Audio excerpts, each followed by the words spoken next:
नमस्कार दोस्तों, मैं हूं रशितार और आज हम बात करेंगे एक ऐसे मुद्दे पर जो हर भारतीय के लिए महत्वपूर्ण है, भारत की अर्थव्यवस्था। दोस्तों, ये सच है कि भारत विश्व मंच पर लगातार बेहतर प्रदर्शन कर रहा है, जिसका सबूत है कि आज हिंदुस्तान विश्व की 5वीं सबसे बड़ी अर्थव्यवस्था बन गया है। लेकिन दोस्तों, क्या आपको नहीं लगता कि असली विकास तब होगा जब देश का हर नागरिक तरक्की करेगा, जब हर घर में खुशहाली होगी? आज हम बात करेंगे उन चुनौतियों की जो हमें इस लक्ष्य को हासिल करने से रोक रही है। वीडियो को देखने के बाद आप अपने दोस्तों से ज्यादा समझदार बन जाएंगे, ये मेरा वादा है। तो चलिए आते हैं टॉपिक पर और समझते हैं कि असल मायने में भारत की असली समस्याएं क्या हैं। दोस्तों, भारत की अर्थव्यवस्था की सबसे बड़ी समस्याओं में से एक है चालू खाता घाटा। ये एक ऐसी समस्या है जो समय के साथ और भी गंभीर होती जा रही है। अब आप सोच रहे होंगे कि ये चालू खाता घाटा क्या बला है। देखिए, सरल भाषा में समझें तो जब कोई देश आयात पर निर्यात से ज्यादा खर्च करता है तो उसे चालू खाता घाटा होता है। ये घाटा देश की आर्थिक स्थिति को कमजोर कर सकता है। मान लीजिए आपका घर एक देश है और आपकी आमदनी आपके देश का निर्यात है। अब अगर आप अपनी कमाई से ज्यादा खर्च करेंगे यानी ज्यादा आयात करेंगे तो जाहिर सी बात है आपको कर्ज लेना पड़ेगा। यह कर्ज धीरे धीरे बढ़ता जाएगा और आपके घर की आर्थिक स्थिति को कमजोर कर देगा। ठीक यही स्थिति भारत की है।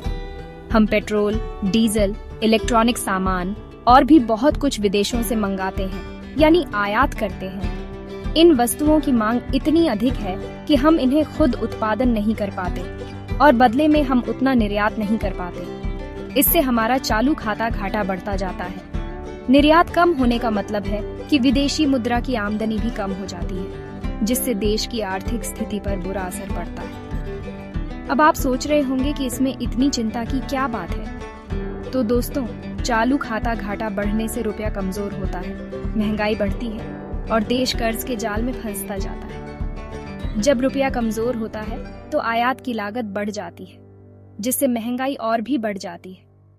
सरकार को चाहिए कि वो निर्यात को बढ़ावा दे और आयात को कम करने के उपाय करे। इसके लिए नीतियों में बदलाव और व्यापारिक समझौतों की आवश्यकता है ताकि भारतीय उत्पादों की मांग बढ़ सके। साथ ही हमें मेक इन इंडिया जैसे अभियानों को सफल बनाना होगा ताकि हम आत्मनिर्भर बन सकें। आत्मनिर्भरता से न केवल आयात पर निर्भरता कम होगी बल्कि रोजगार के अवसर भी बढ़ेंगे। दोस्तों, ये समस्या सिर्फ सरकार की नहीं है, हम सबकी है। हमें भी अपने स्तर पर प्रयास करने होंगे। हमें अपने जीवन में छोटे छोटे बदलाव लाने होंगे, जैसे कि स्वदेशी उत्पादों को अपनाना और फिजूल खर्ची से बचना। हमें अपने खर्चों को नियंत्रित करना होगा और बचत की आदत डालनी होगी। याद रखिए, एक मजबूत अर्थव्यवस्था के लिए जरूरी है कि हमारा चालू खाता संतुलित रहे। जब चालू खाता संतुलित रहेगा तो देश की आर्थिक स्थिति भी मजबूत होगी और हम सभी का भविष्य सुरक्षित रहेगा। दोस्तों, भारत युवाओं का देश है, जहां की आबादी का एक बड़ा हिस्सा युवा है। ये युवा देश की ताकत है जो इसे नई ऊंचाइयों पर ले जा सकते हैं। लेकिन यही युवा आज बेरोजगारी की मार झेल रहे हैं। बेरोजगारी की समस्या ने उनके सपनों को चकनाचूर कर दिया है और उनके भविष्य को अंधकारमय बना दिया है। हर साल लाखों युवा पढ़ाई पूरी करके नौकरी की तलाश में भटकते हैं, लेकिन उन्हें निराशा ही हाथ लगती है। वे अपने सपनों को साकार करने के लिए संघर्ष करते हैं, लेकिन उन्हें सफलता नहीं मिलती। लेकिन उन्हें निराशा ही हाथ लगती है। यह निराशा उनके आत्मविश्वास को तोड़ देती है और उन्हें हताश कर देती है। बेरोजगारी की समस्या सिर्फ एक आर्थिक समस्या नहीं है, बल्कि यह एक सामाजिक समस्या भी है। ये समस्या हमारे समाज के ताने बाने को कमजोर कर रही है, बल्कि एक सामाजिक समस्या भी है। जब युवाओं को रोजगार नहीं मिलता तो उनमें हताशा और निराशा घर कर जाती है। यह हताशा उन्हें गलत रास्ते पर ले जाती है। जब युवाओं को रोजगार नहीं मिलता तो उनमें हताशा और निराशा घर कर जाती है। इससे अपराध और अशांति फैलती है। यह स्थिति समाज के लिए बहुत ही खतरनाक है। इससे अपराध और अशांति फैलती है। बेरोजगारी के कारण युवा गलत संगत में पड़ जाते हैं और अपराध की दुनिया में कदम रख देते हैं। बेरोजगारी का एक बड़ा कारण है शिक्षा प्रणाली में खामी। हमारी शिक्षा प्रणाली आज भी पुरानी और रोजगारोन्मुखी नहीं है। ये प्रणाली युवाओं को सिर्फ डिग्री देती है, लेकिन उन्हें रोजगार के लिए तैयार नहीं करती। हमारी शिक्षा प्रणाली आज भी पुरानी और रोजगारोन्मुखी नहीं है।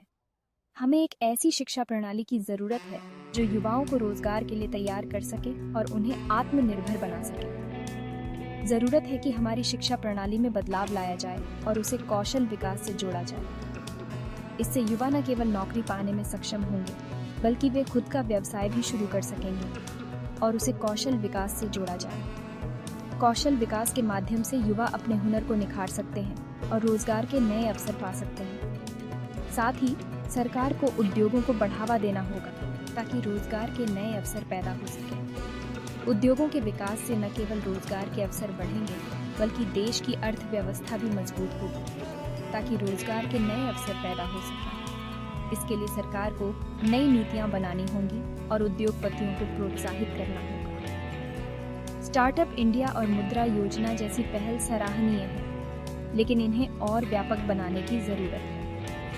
इन योजनाओं के माध्यम से युवा अपने स्टार्टअप शुरू कर सकते हैं और रोजगार के नए अवसर पैदा कर सकते हैं, लेकिन इन्हें और व्यापक बनाने की जरूरत है। इन योजनाओं का लाभ हर युवा तक पहुंचना चाहिए ताकि वे अपने सपनों को साकार कर सकें। हमें गांवों में भी रोजगार के अवसर पैदा करने होंगे ताकि पलायन रुके और गांव भी आत्मनिर्भर बन सकें।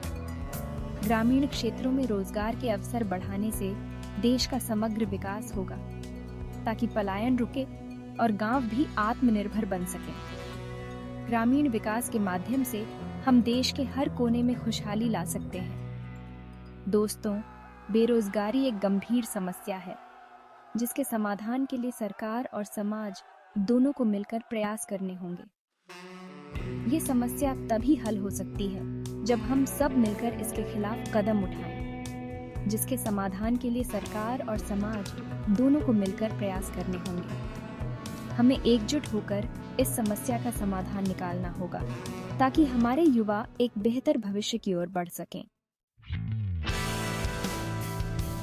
चैप्टर 3 टाइटल, गरीबी विकास में रोड़ा। दोस्तों, ये सच है कि भारत ने पिछले कुछ दशकों में गरीबी कम करने में काफी प्रगति की है, लेकिन फिर भी गरीबी की समस्या आज भी हमारे देश के लिए एक बड़ी चुनौती बनी हुई है।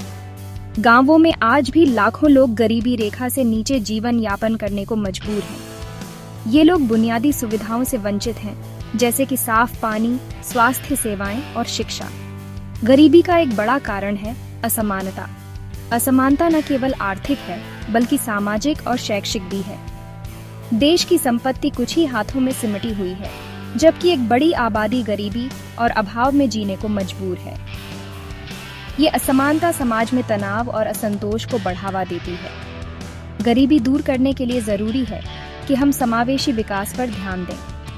समावेशी विकास का मतलब है कि विकास के लाभ समाज के हर वर्ग तक पहुंचे, चाहे वह आर्थिक हो, सामाजिक हो या शैक्षिक। यानी ऐसा विकास जो सिर्फ कुछ लोगों तक सीमित न रहे, बल्कि समाज के हर वर्ग तक पहुंचे। इसके लिए हमें नीतियों में बदलाव करने होंगे और जमीनी स्तर पर काम करना होगा। सरकार को गरीबों के लिए शिक्षा, स्वास्थ्य और रोजगार के अवसर मुहैया कराने होंगे। शिक्षा से लोगों को आत्मनिर्भर बनने का मौका मिलेगा। स्वास्थ्य सेवाओं से उनकी जीवन गुणवत्ता में सुधार होगा और रोजगार के अवसर उन्हें गरीबी से बाहर निकालने में मदद करेंगे। साथ ही भ्रष्टाचार पर लगाम लगाना भी बेहद जरूरी है, क्योंकि भ्रष्टाचार गरीबी का सबसे बड़ा दुश्मन है। भ्रष्टाचार से सरकारी योजनाओं का लाभ सही लोगों तक नहीं पहुंच पाता और संसाधनों की बर्बादी होती है। मनरेगा जैसी योजनाओं ने गरीबों को रोजगार मुहैया कराने में अहम भूमिका निभाई है, लेकिन इन्हें और प्रभावी बनाने की जरूरत है। इन योजनाओं का सही क्रियान्वयन और निगरानी सुनिश्चित करनी होगी ताकि अधिक से अधिक लोग इसका लाभ उठा सकें। हमें गरीबी को सिर्फ एक आर्थिक समस्या के तौर पर नहीं, बल्कि एक सामाजिक समस्या के तौर पर देखना होगा। गरीबी का असर सिर्फ व्यक्ति पर नहीं, बल्कि पूरे समाज पर पड़ता है और इसका समाधान सिर्फ सरकार के भरोसे नहीं छोड़ा जा सकता, बल्कि हमें भी अपनी जिम्मेदारी निभानी होगी। समाज के हर व्यक्ति को गरीबी उन्मूलन में अपना योगदान देना होगा, चाहे वह छोटे स्तर पर हो या बड़े स्तर पर। तो दोस्तों, आज हमने भारत की कुछ असली समस्याओं पर बात की। चालू खाता घाटा, बेरोजगारी और गरीबी, ये ऐसी चुनौतियां हैं जिनका सामना हमें मिलकर करना होगा। आज तक के लिए इतना हाई दोस्तों, अगर इस वीडियो से आपको लाइफ में थोड़ी भी कुछ सीखने को मिला तो चैनल को लाइक और सब्सक्राइब जरूर कर लें, क्योंकि मेरा पुराना चैनल बैंड होने के कारण ये चैनल शुरू किया हूँ। पुराने चैनल पर 1 मिलियन सब्सक्राइबर्स DAP इसे सपोर्ट करे ताकि मैं और वैल्यू एडेड वीडियो बनाता रहूं।